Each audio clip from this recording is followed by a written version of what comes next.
જ્યારે મૂડ ખરાબ હોય ત્યારે એક શબ્દ પણ ખરાબ ન બોલવો, કારણ કે મૂડ સુધારવા માટે મોકો મળે છે, પણ શબ્દ સુધારવા માટે મોકો નથી મળતો. જન્મ લેવા માટે 2 લોકોની જરૂર પડે છે અને સ્મશાન સુધી જવા માટે 4 લોકોની જરૂર પડે છે. તો કોઈએ એવી હોશિયારી ન મારવી કે મારે તો કોઈની જરૂર જ નથી. સાચું કહી દેનાર વ્યક્તિનો ક્યારેય સાથ ન છોડશો. ભલે તેની વાતો કડવી લાગે, પણ એનાથી વધારે ચોખ્ખા દિલની વ્યક્તિ તમને બીજી કોઈ નહીં મળે. કોઈ વ્યક્તિને એટલું બધું માન ન આપો કે એ વ્યક્તિ તમને ભંગારના ભાવના સમજવા માંડે.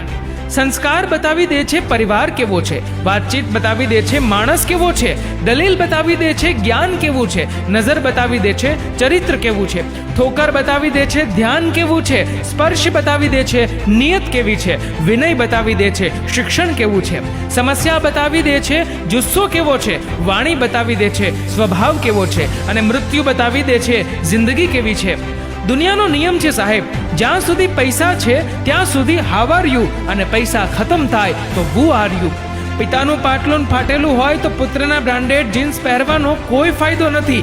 માતા સાથે મોટા અવાજમાં વાત કરતા હોવ તો માતાજીની પૂજાનો કોઈ ફાયદો નથી. લોકો પૂછતા હોય છે કે પ્રેમ કરાય, તો સાંભળો, જિંદગીમાં છેલ્લે સુધી સાથ આપવાની તેવડ હોય ને તો જ કરાય. બુદ્ધ ભગવાને સાચું કહ્યું છે, મરવાનું બધાને છે પરંતુ મરવા કોઈ માંગતું નથી. ભોજન બધાને જોઈએ છે પણ ખેતી કરવા કોઈ તૈયાર નથી. પાણી બધાને જોઈએ છે પણ પાણી કોઈ બચાવવા તૈયાર નથી. દૂધ બધાને જોઈએ છે પણ પશુનું પાલન કરવા કોઈ તૈયાર નથી. છાંયડો બધાને જોઈએ છે પણ વૃક્ષ લગાવવા કોઈ તૈયાર નથી. વહુ ઘરમાં બધાને જોઈએ છે પણ બેટીને બચાવવા કોઈ તૈયાર નથી. આ વિડીયો જોઈને વાહ વાહ બધા કરશે, પણ સમાજમાં જાગૃતતા ફેલાવવા કોઈ તૈયાર નથી. એટલા માટે એ ધ્યાન રાખો કે સમય અને સ્થિતિ ક્યારેય પણ બદલી શકે છે. માટે ક્યારેય કોઈનું અપમાન ન કરવું, ક્યારેય કોઈને નીચા ન સમજવા. તમે શક્તિશાળી છો, પણ સમય તમારાથી પણ વધારે શક્તિશાળી છે.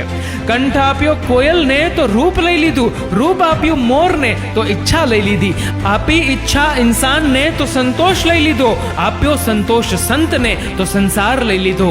ન કરશો ક્યારેય અભિમાન, ભગવાને મારી તમારી જેવા કેટલાને માટીથી બનાવ્યા છે અને માટીમાં મેળવી નાખ્યા છે. ભગવાને તમારા એકાઉન્ટમાં પ્રેમ, આનંદ અને શાંતિ જમા કર્યા જ છે.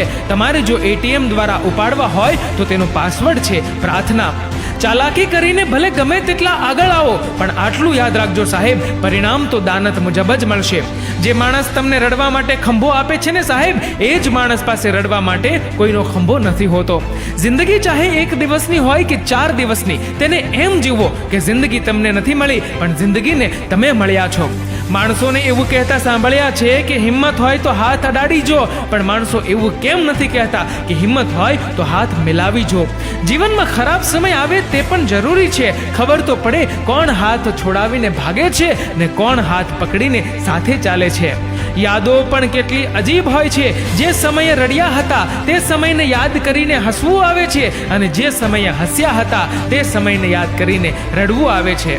માણસ જ્યારે બીજા સાથે સંબંધ બાંધે ત્યારે તેને સામેવાળી વ્યક્તિના સદગુણો જ દેખાય છે, ને સંબંધ બગડ્યા પછી માત્ર ખામીઓ જ. હે ઈશ્વર, મને બધાના સદગુણો જ બતાવજે, કેમ કે બીજાની ખામી જોઈ શકું એ સંપૂર્ણ તો હું પણ નથી. મિત્રો, આ વિડીયો વિશે તમારું શું કહેવું છે નીચે કમેન્ટ કરીને જરૂરથી જણાવજો. અને મિત્રો, જો વિડીયો ગમ્યો હોય તો વિડીયોને લાઈક કરજો, વધુમાં વધુ લોકો સાથે શેર કરજો, અને આવા જ બીજા પ્રેરણાદાયી વિડીયોઝ જોવા માટે